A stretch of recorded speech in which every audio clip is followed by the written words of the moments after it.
छोड़ाई है घर से भगावता। ले जा भगाई चाहत नइखे परिवार के हो, नइखे परिवार के। टेलीफोनो देत सार के तनी को जयाची आई हमारा रे प्यार के, तोड़ दे गोड़ सारे लाठी से मार के।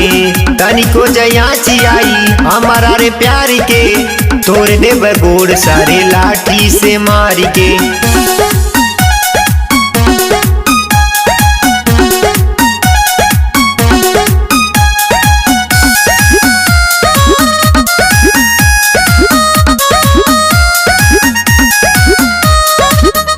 परिवार बाबे हमरा खिलाफ कहियो हाथ साफ करी है। घरवा में घुस के मारब बल भर लतारब जदी एको थाप धरी है। अरे नहीं, पूरा परिवार बाबे हमरा खिलाफ कहियो हाथ साफ करी है। घरवा में घुस के मारब बल भर लतारब जदी एको थाप धरी है। और सुना कहता रख देब मंगिया उजार के रे, मंगिया उजार के। टेलीफोनो देत सार के तनी को जयाची आई हमारा रे प्यार के, तोड़ दे गोड़ सारे लाठी से मार के। तनी को जयाची आई हमारा रे प्यार के, तोड़ दे गोड़ सारे लाठी से मार के।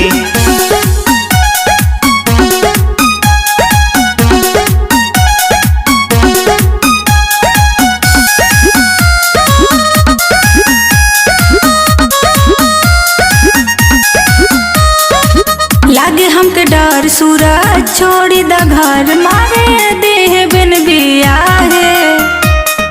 प्यार कैले बानी कौनो चोरी त नइखे, कहीं जाई हम काहे।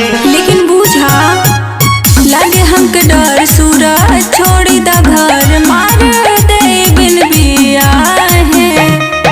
प्यार कैले बानी कौनो चोरी त नइखे, कहीं जाई हम काहे।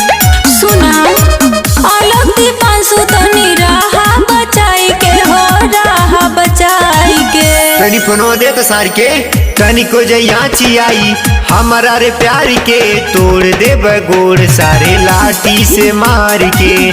तनी को जयाची आई हमारा रे प्यार के, तोड़ दे गोड़ सारे लाठी से मार के।